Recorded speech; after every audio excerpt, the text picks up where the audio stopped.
32-я научно-техническая конференция с участием зарубежных специалистов «Вакуумная наука и техника» проходит в Сухуми.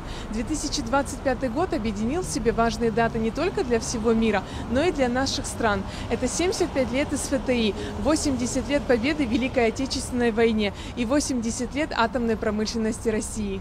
Конференции в сфере вакуумных технологий служат ключевыми площадками для интеграции науки, образования, промышленности. Их тематика охватывает широкий спектр направлений, отражающих как фундаментальные исследования, так и прикладные задачи. В этом году отмечается 33 года создания Российского вакуумного общества имени академика Сергея Викшинского, ведущего ученого СССР, основателя советской вакуумной техники. 2 года назад по приглашению руководства Сухумского физико-технического института мы приезжали и провели семинар, где-то около 40 человек в нем участвовал, 20 человек со стороны Абхазии, 20 человек со стороны России. И, в общем-то, вот последние 2 года мы занимались подготовкой такого более крупного мероприятия, но вот сейчас так совпало. И, в общем-то, нам здесь нравится, здесь хорошая погода, хорошие люди. Научно-техническая конференция с участием зарубежных специалистов «Вакуумная наука и техника» проводится Российским вакуумным обществом с 1994 года. Конференция проходит ежегодно. В разные годы она проходила в Сочи, Судаке, Гурзуфе. В конференции принимают участие руководители и собственники крупнейших производителей и поставщиков вакуумной техники России. Для чего вакуумная техника создавалась? Она создавалась для реализации так называемого атомного проекта, для реализации космического проекта, ну и плюс еще целый ряд есть технологий, которые не могут обойтись без вакуумной техники. Ну а что касается, вот назовем так, для простого человека, он практически каждый день сталкивается с вакуумной техникой, приходя в магазин, покупаете, допустим, хлеб в упаковке или какой-то продукт в вакуумной упаковке.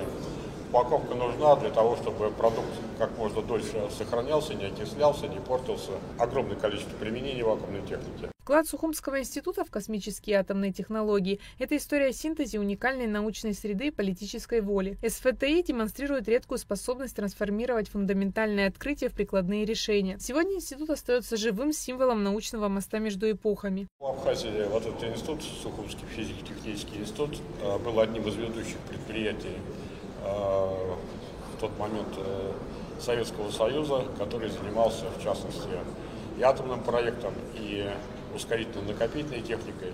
Но, в частности, мы рассматриваем сейчас как вариант восстановления ускорительного накопителя, который имеется в Сухумском физико-техническом институте. 2 года назад мы его посетили, провели такую предварительную оценку, ревизию. Этот ускоритель можно восстановить. В частности, можно его использовать для медицинских целей, для наработки специальных изотопов, которые применяются, в частности, для борьбы с онкологией, ну и какими-то другими новообразованиями. Сергей Нестеров рассказал, что по итогам данной конференции с сухумскими коллегами должны обменяться технологиями, а дальше задача, чтобы сработал так называемый синергетический эффект, когда 2 разные технологии между собой взаимодействуют, а их результат не просто сумма, а увеличение какого-либо продукта из 2 технологий.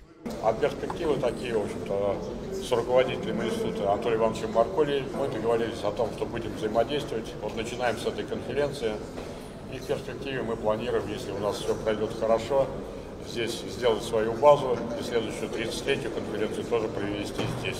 Нам хотелось бы, чтобы образовался некий такой мощный импульс по развитию вакуумной технологии, здесь в частности в Сухумском физико-техническом институте.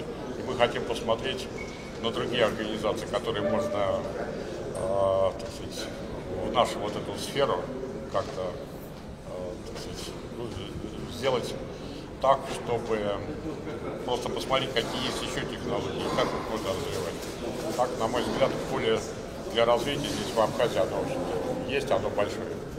История Сухумского физико-технического института неразрывно связана с развитием советского атомного проекта и ключевой ролью немецких специалистов в создании технологий вакуумной техники для разделения изотопов урана. СФТИ, основанный как центр прикладной физики, пережил значительную эволюцию. Сегодня СФТИ – подразделение Академии наук Абхазии, сохранившее научную школу. Институт существует с 1945 года. И многочисленные задачи, которые тогда решались, для того, чтобы иметь направление такое развития, да, атомной отрасли. среди этих задач всегда стояла очень сложная в технологическом плане задача, как получить хороший вакуум в различных установках. Дело в том, что вакуум очень трудно получить, поэтому в 40-х, 50-х годах было достигнуто выдающийся такой результат, когда параметры вакуума были на несколько порядков улучшены. И это засчитали заслугой инспекторов. Среди научных направлений конференции встречаются вакуумные технологии в космической и атомной отраслях, вакуумные системы, устройства и технологическое оборудование. Дело в том, что участники конференции – это самые профессиональные, самые опытные ученые, инженеры, которые непрерывно занимаются вакуумной техникой.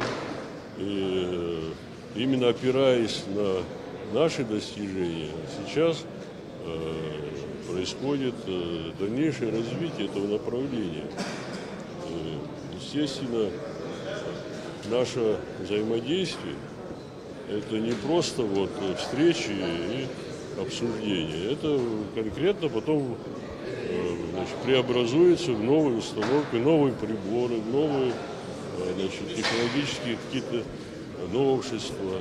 На данном мероприятии присутствуют представители 48 организаций со всей России и Казахстана, а также 20 представителей Сухумского физико-технического института. Наш институт находится в постоянной связи со многими организациями и Росатома, и Роскосмоса, и Курчатского центра, и с подразделением Российской академии наук, в частности Сибирского отделения, Северо-Западного отделения, Южный научный центр. Также на конференции можно было заметить один интересный объект.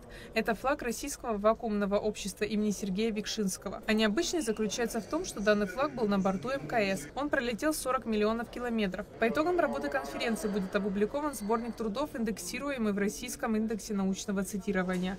Айлита Арутюнян, Давид Хашик, Абхазское телевидение.